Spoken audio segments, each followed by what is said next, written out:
All right, so today we're going to break down a pretty fascinating Bitcoin accumulation strategy that our source material calls the loop strategy. Basically, it's a way to use the Bitcoin you already have to get even more Bitcoin. We're going to get right into the nuts and bolts of it, step by step. You know, this quote from our source really just nails it, doesn't it? The whole strategy we're talking about today is built on one thing: leverage. But probably not in the wild, reckless way you might be imagining. The whole point here is to actually understand it, to use it with a ton of discipline, and to see how it can be a powerful tool. So, before we could even get into the loop itself, we've got to lay some groundwork. We need a solid foundation, and that means getting a really crystal clear picture of what leverage actually is, and more importantly, how this strategy uses it for growth, not just for pure speculation. And that's it. Seriously. It's not some kind of mystical, super complex financial wizardry. At its absolute core, you're just borrowing money to control more of an asset than you could with your own cash. The source material is super clear on this. This is the whole definition. Simple as that. And this idea isn't even new. As you can see here, it's basically the same thing as getting a margin loan from a traditional stockbroker. You use your stocks as collateral to borrow cash so you can buy more stock. The big, game-changing difference here in the DeFi world is you're using Bitcoin as your collateral, and the whole process just cuts out the middlemen. You are your own bank.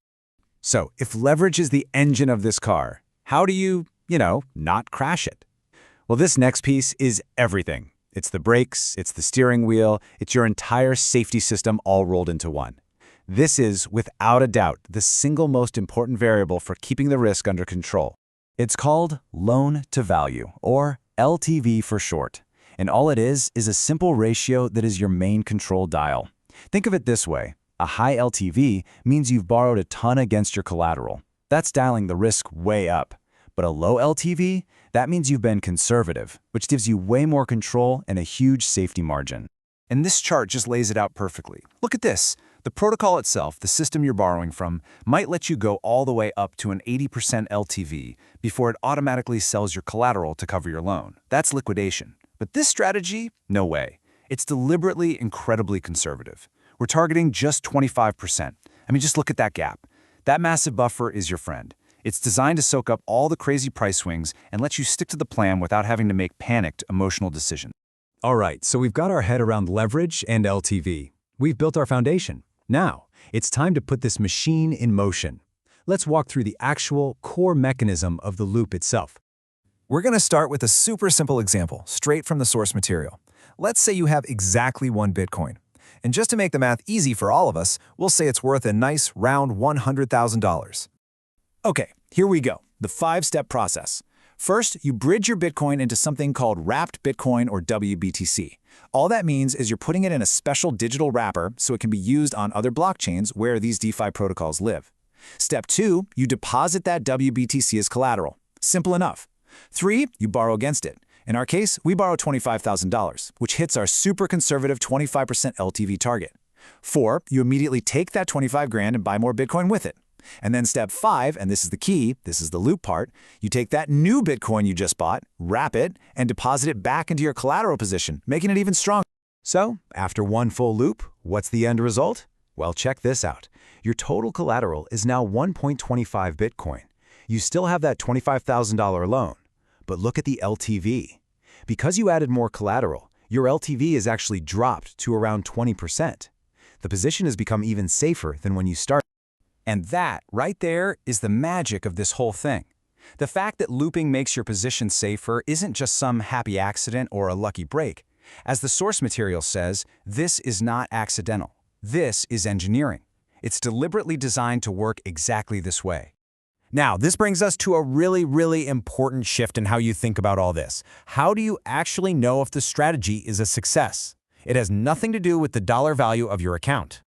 This right here is the whole ballgame. This is the only goal. Success is measured in Bitcoin. The one and only thing that matters, at the end of the day, is ending up with more Bitcoin than you started with. The dollar value is going to go up and down, but the amount of Bitcoin you hold is the only yardstick that counts. Okay, so to really see how this pays off, let's play out the hypothetical scenario from the source.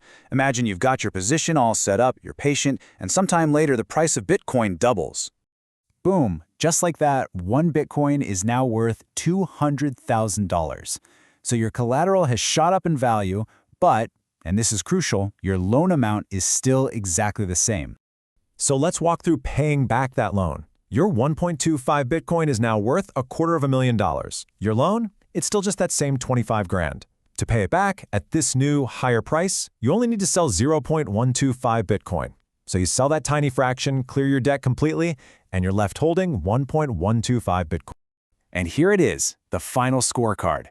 If you had just held on to your Bitcoin, you'd still have the one you started with, which is great, but by using this disciplined strategy, you ended up with more. That extra 0.125 Bitcoin is the entire point of the exercise. Okay, finally, let's talk about what it actually takes to do this. The mechanics are one thing, but the source material really hammers this home. Having the right mindset is every bit as important as getting the math right. This isn't about rapid-fire trading or trying to time the market every 5 minutes. It's about patiently positioning yourself, ideally when the market is quiet or near a low, and then just letting time do the heavy lifting. That super low LTV we keep talking about, that's what lets you sleep at night and ride out the crazy price swings without panicking. The goal is just to survive the volatility so you can be there for the long-term growth. As the source says, time compounds, emotion destroys. So we've seen the engineered path. It's methodical, it's disciplined, the math is clear. But it all hinges on being able to manage one incredibly powerful force: volatility. The system is designed to absorb it, but the ultimate question will always be there. What happens when that volatility turns from just a feature of the market into the primary threat to your entire position? And that right there is the tension at the very heart of any strategy that uses leverage.